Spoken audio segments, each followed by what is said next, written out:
نحمده ونصلي على رسوله الكريم اما بعد فاعوذ بالله من الشیطان الرجیم بسم اللہ الرحمن الرحیم۔ یہ الحمدللہ ہمارا مثنوی شریف کا 106 لیکچر ہے اور ہم ابھی اس میں مقصد حیات کے اوپر ہی بات کر رہے ہیں۔ مقصد حیات کے سلسلے میں جو پچھلے لیکچرز تھے اس میں ہم نے بنیادی باتوں کی دہرائی کی تھی کہ انسان کی پیدائش کھیل کود کرنے کے لیے نہیں ہے بلکہ اس کی پیدائش کا ایک خاص مقصد ہے، اور وہ مقصد کیا ہے؟ وہ مقصد یہ ہے کہ ایمان، عبادت اور اطاعت کے ذریعے انسان اپنے خالق کی، اپنے رب کی معرفت حاصل کرے، ان کی رضا اور ان کے قرب کی جستجو کرے۔ تو یہ اس کی پیدائش کا مقصد ہے۔ انسان کو اطاعت پر مجبور نہیں کیا گیا باقی مخلوق کی طرح، جس میں کہ اس مخلوق کے پاس اپنا فیصلہ کرنے کا اختیار نہیں ہے۔ اس کو جس طرح کا بنایا گیا ہے، جس کام کے لیے بنایا گیا ہے وہ وہی کام کرتی ہے، اور اس کے اوپر کوئی شرعی احکامات بھی نہیں ہے۔ جیسے سورج ہو گیا، چاند، ستارے، درخت، جانور، ان کے اوپر کوئی شرعی احکام نہیں ہے۔ ان کی جبلت بنا دی گئی، اس کے لحاظ سے کام کر رہے ہیں، ان کے لیے کوئی حساب کتاب بھی نہیں ہے۔ لیکن انسان کو اختیار دیا گیا ہے کہ وہ چاہے تو اپنی زندگی کو اپنے رب کی اطاعت میں خرچ کرے، اور چاہے تو دنیا کے حسن اور رنگینیوں کے حص میں اپنے اللہ کی نافرمانی میں زندگی گزار دے۔ تو یہ انسان کے پاس اختیار ہے، اور یہ اختیار مخلوقات میں صرف دو کے پاس، ایک انسان اور ایک جنات۔ ہم یہاں پہ انسانوں کی بات کر رہے ہیں۔ اب یہ اختیار ایک انتہائی بھاری امانت ہے، یعنی انسان اگر اپنے اختیار کو استعمال کرتے ہوئے بھلے اعمال کرتا ہے، نیک اعمال کرتا ہے، تو اس کو اللہ تعالیٰ کی رضا اور جنت کی لامحدود نعمتیں ملیں گی۔ اور اگر خدا نخواستہ وہ اپنے اختیار کو استعمال کرتے ہوئے برائی کو چن لیتا ہے، اللہ تعالیٰ کی نافرمانی کو چن لیتا ہے، تو اس کے اوپر اللہ کا غضب اور دوزخ کا عظیم عذاب ہے۔ تو اس کیس میں نقصان بھی انفائنائٹ ہے اور فائدہ بھی انفائنائٹ ہے۔ فائدے میں اللہ تعالیٰ کی رضا اور انعامات ہیں، اور نقصان میں اللہ تعالیٰ کی ناراضگی اور عذابات ہیں۔ دونوں چیزیں بہت بڑی ہیں، بہت عظیم ہیں۔ اللہ تعالیٰ کو سمجھ نصیب فرمائے اور صحیح طریقے سے، صحیح ڈائریکشن میں ہمیں ذوق و شوق نصیب فرمائے محنت کرنے کا۔ اب ان باتوں سے پتہ چلا کہ انسان کی زندگی کا ایک ایک لمحہ انتہائی قیمتی اپرچونٹی ہے۔ ایسی اپرچونٹی ہے کہ اس میں وہ ڈیسیجن لے کے یا تو ہمیشہ ہمیشہ کی جنت بنا رہا ہوتا ہے، کیونکہ اگر اس لمحے میں اس نے ڈیسیجن لیا کہ میں اللہ تعالیٰ کی اطاعت کروں گا اس کام کے اندر اس وقت میرے سامنے ہے، تو اس کی جنت بن رہی ہوگی۔ اور اگر اس نے ڈیسیجن یہ لیا کہ نہیں، میں تو اپنے دل کی پسند کی بات کروں گا، اللہ تعالیٰ کی بات مجھ سے نہیں مانی جا رہی اس وقت، یا وہ جانتے ہی نہیں، اس نے کبھی جاننے کی کوشش ہی نہیں کی کہ اس موقع کے اوپر اللہ تعالیٰ کا کیا حکم ہے میرے لیے، تو پھر وہ غلطی کرے گا اور اس ایک لمحے میں اپنے لیے دوزخ خریدا ہوگا، جو ہمیشہ ہمیشہ کا عذاب ہے۔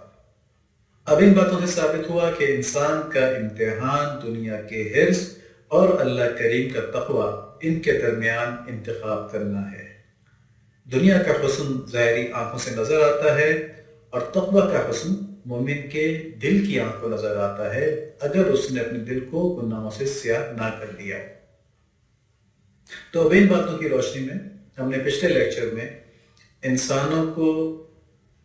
ان کی دو کوالٹیز کے اوپر 5 قسموں میں تقسیم کیا تھا۔ دو کوالٹیز کیا تھیں؟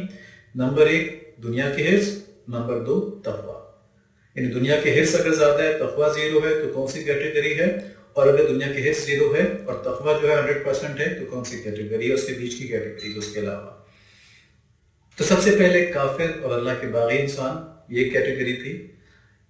ان لوگوں کے سارے ارمان اور ساری کوششیں صرف دنیا کی ترقی کے لیے ہوتی ہیں، اور یہ اگر کسی باطل دین پر یقین رکھتے بھی ہیں تو اس میں بھی دنیا کا نفع نقصان مقصد ہوتا ہے، اللہ تعالیٰ کی طرف توجہ نہیں ہوتی ہے۔ تو جتنے بھی باطل دین کے لوگ ہیں، ان میں دیکھ لیں کہ یہ اپنی عبادات کو کسی دنیا کے فائدے کا ذریعہ بناتے ہیں۔ یہ جس کو بھی اپنا خالق اور مالک سمجھتے ہیں، یہ اس کی اطاعت یا اس کے سامنے کوئی قربانی کرنا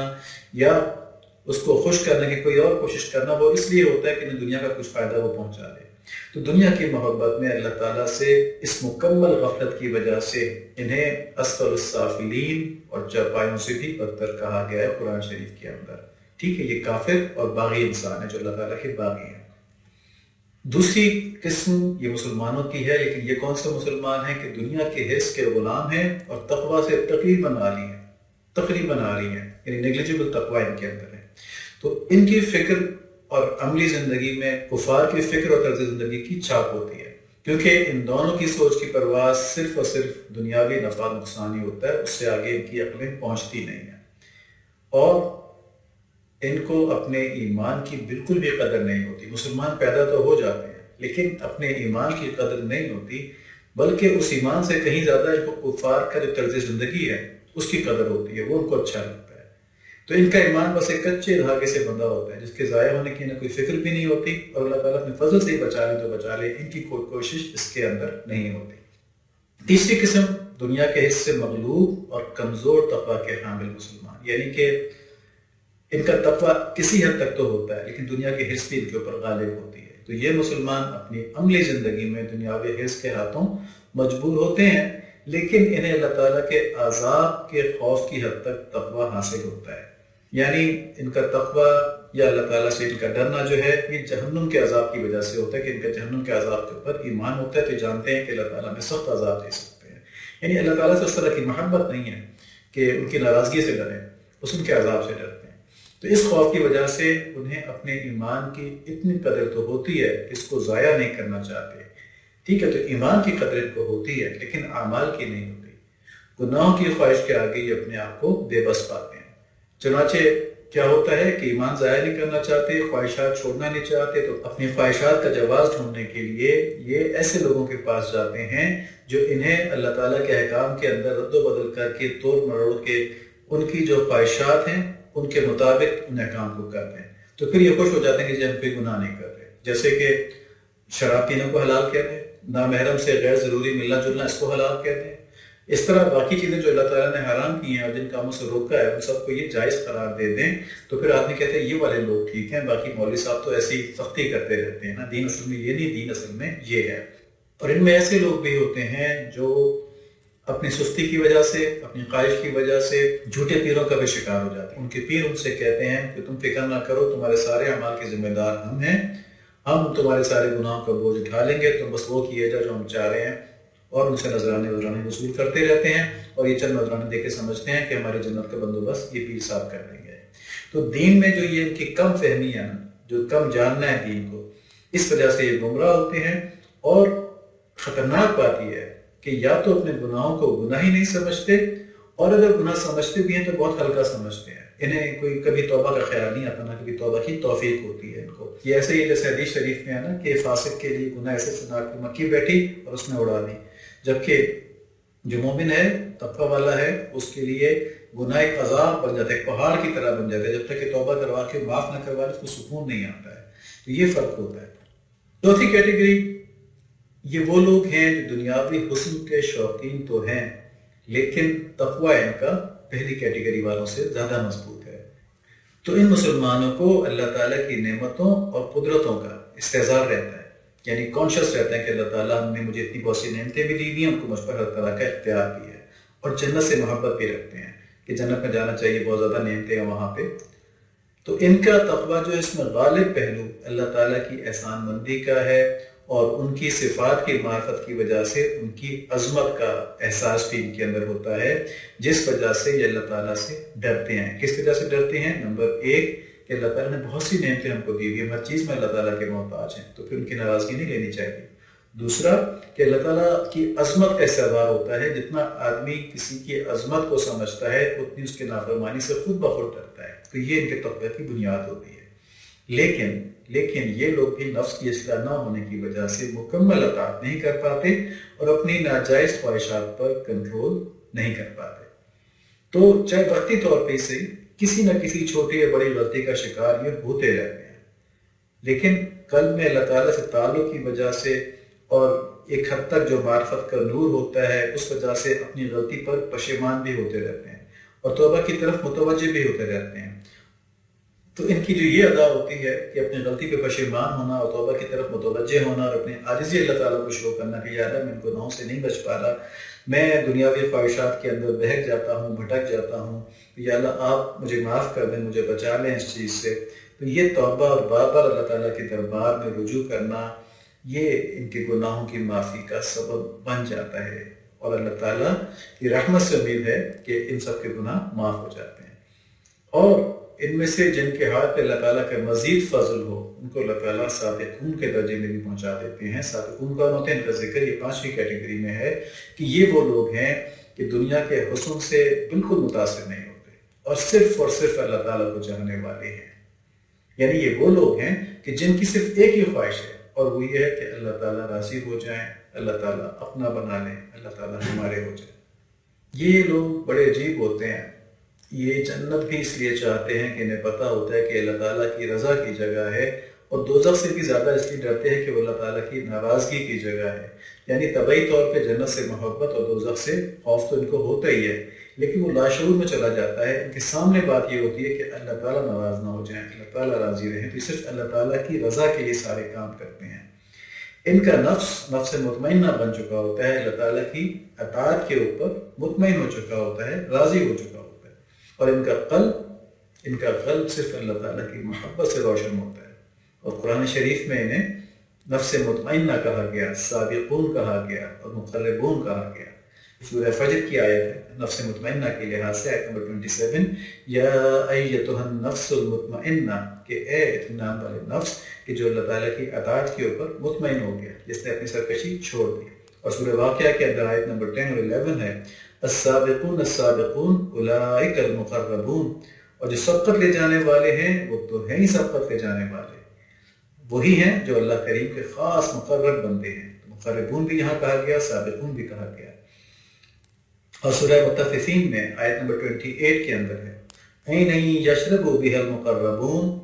یہ وہ چشمہ ہے جس کا پانی مقرب لوگ پئیں گے۔ تو اللہ تعالیٰ ہم کو مقربین میں فرما دیں، آمین۔ گو کہ ہماری کوئی حیثیت نہیں، ہماری کوئی کوشش نہیں، ہماری کوئی استعداد نہیں، لیکن ہم اللہ تعالیٰ کے فضل سے یہ سوال کرتے ہیں کہ ہم کو اللہ تعالیٰ ایسا کر دیں، ہمارے اعمال ایسے کر دیں، ہمارا قلب ایسا کر دیں، ہمارا ذوق ایسا کر دیں کہ ہم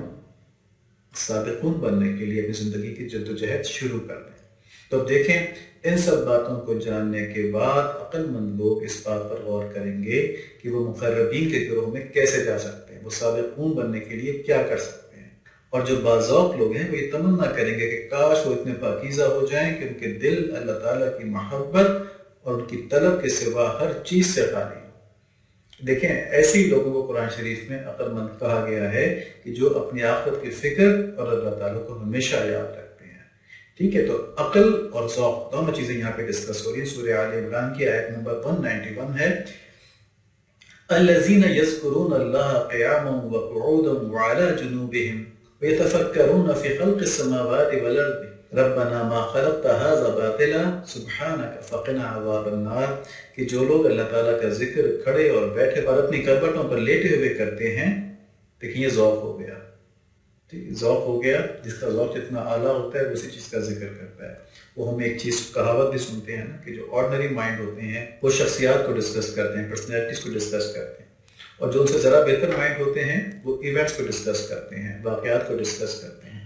اور جو اعلیٰ ذوق کے لوگ ہوتے ہیں، اعلیٰ ذوق کے مائنڈ ہوتے ہیں، وہ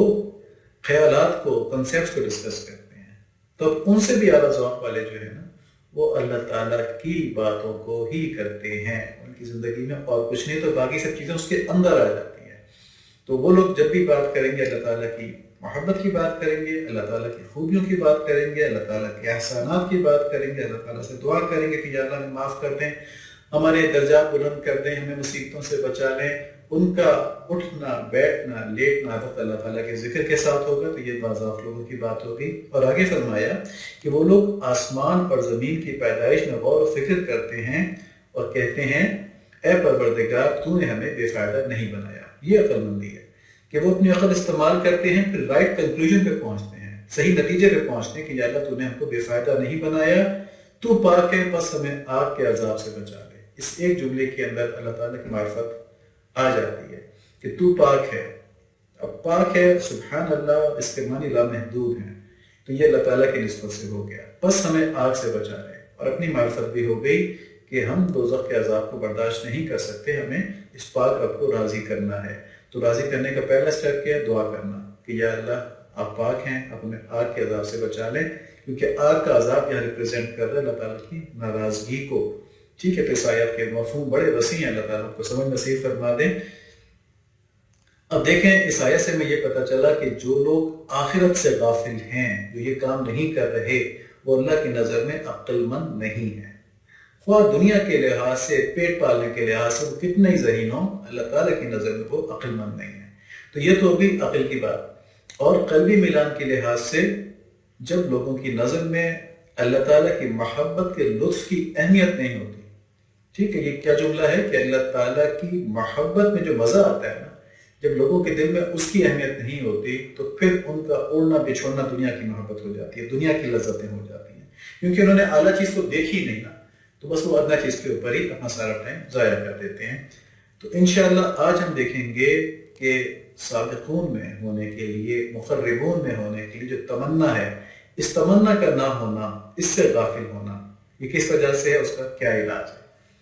یہ جو مقصد حیات کے اب تک لیکچرز ہوئے تھے نا، اس کے اندر ہم نے ایک بات بڑی واضح دیکھی تھی کہ آخرت کی ہر قسم کی غفلت جو ہے یہ دنیا کے حس کی وجہ سے ہے۔ اگر ہم اس فانی دنیا کے حس کے اوپر قابو پا لیں تو پھر ہم اپنے قلب کو مقربین بننے کے جذبات سے بھرپور پائیں گے۔ ہماری عملی کوششوں کا بھی یہی مقصد ہوگا اور اس کے حصول کے لیے ہم خوب لگن سے کوشش کریں گے، لیکن کرنا کیا ہے کہ ہمیں اپنی دنیا کے حس کو ختم کرنا ہے اور آخرت کے حس جو ہے وہ کرنی ہے۔